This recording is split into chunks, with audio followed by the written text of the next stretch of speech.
And I'm looking at people who are overcomers. I'm looking at people make it to places and positions that are amazing. And I'm saying to myself, I'm also looking at some people who waking up every day in the same spot, standing still, but they blaming everything on somebody else. Listen, somebody might actually be wrong. They might have actually did something wrong to you. But are you going to stop there? Are you going to stop there? All right, let's jump back into this. All right, I got a couple scriptures for you. Oh, I got a couple scriptures for you. Amen. Amen. All right, so I just want to jump into a couple proverbs. And let me say this. The reason I like proverbs is like there the reason I like proverbs is because it's wisdom.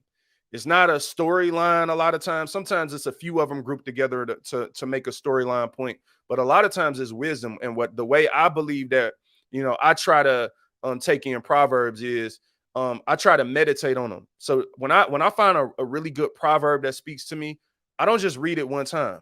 I go back to it. I go back to it again. I really think deeply about what it's saying. So my goal today isn't just to say something to you that just gets you excited in a moment. I'm going to share a couple proverbs when we talking legacy right now. As you thinking about what your legacy is, these are things that I actually want you to go read again for yourself and really think deeply about the point that's being made in these scriptures. All right, so Proverbs 13:22. This says, a good man leaveth an inheritance to his children's children. All right, that's the first part. And then the second part says, and the wealth of the sinner is laid up for the just. Now, the first part said, a good man leaveth an inheritance for his children's children. Like, whoa, wait a minute. So you getting so deep with legacy that you telling me right now I should be leaving a legacy not just for the next generation, but I should be so deep into what God is calling me to do. I should be so deep and heavy in my purpose and maximizing every ounce of life that God has given me, that the things that I'm doing today should one day benefit people who ain't even born yet. You know how powerful that is? You know how powerful it is that today you can do something to benefit someone who hasn't even been created yet? That is the power of legacy. I started this video talking about the difference of your why and your legacy. And again, your why is here now. It's present. Your why, it's hard for your why to be something that don't exist yet. But you can leave a legacy for something that ain't even here. You could leave a legacy for somebody who don't even realize the impact. I look at my little nephews, nieces, all they kids, they don't know. But they don't know what I'm out here doing. I could be doing something that benefit them. All church people say is the wealth of the wicked. You feel me? Do you feel me? Tanya, like we say the second part. Everybody say the second part. The wealth of the wicked is laid up for the just. But we leave out the first part and see, oh man, this is so deep, y'all, because I want to get into your psychology. You got to ask yourself, why do we focus on the second part of that scripture while ignoring the first? And it's because the second part of that scripture makes it sound like you don't have to put in no effort. So people quote the second part because on the surface, the second part sounds like a handout. And the first part sounds like work.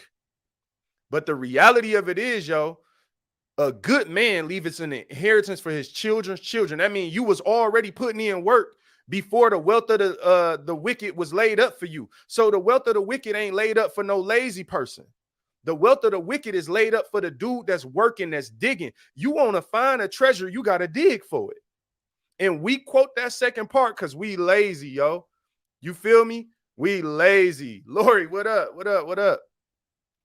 And so my whole thing is, like, we got to take the whole Bible. Like, we be taking half of the Bible, fam. Let's jump back into it.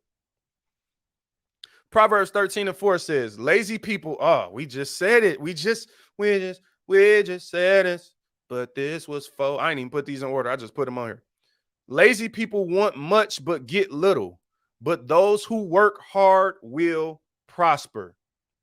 Lazy people, these proverbs be heavy to me. All right, a lazy person, they want a lot, but they work a little. You want a lot, but you work a little. Worked 5 hours, want to be paid for 10. But those who work hard will prosper. Hard work pays off, y'all. And we don't have time to be lazy as people of God. I'm telling you right now, we do not have time to be lazy. I don't care how young you are the youngest you will ever be in your life right now. It don't matter how young you about to get older. You're older. You're older than you were 5 seconds ago. And so my point is, you don't have time. Like, all right, what I'm about to say, I think is deep. I've said this before. You probably haven't heard me say it because you don't listen to all my podcast episodes. You know, that's your problem. That's your problem, people. You know, a lot of times we look at age and how young you are or old you are based on your age. So, for instance, we would look at a 16-year-old and we would say they're young. That's tough because none of us know how old we're going to be when we die. So, if a person, because let's talk about, let's use something in the past. There have been people that died at 16 years old, unfortunately.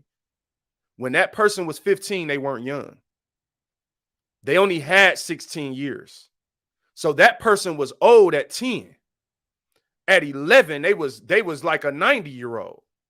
So my whole thing is, we walk around playing around with life, making people think they got forever. Oh, you young, you can figure it out. When I was your age, well, our age is different because you don't know how old you're going to be when you pass. You could be the same age as me and I could be young and you could be old, or vice versa. So we walk around life treating things like, oh, give them time. They kids, they'll figure it out. Let them waste time. No, you don't have time to waste because you don't know how much time you have. In order to waste time, fam, you would have to know how much time you have. Now, okay, if you're 96 years old watching this now, you like, hey, maybe you got 3 years left. I don't know, but you already have lived 96 of them.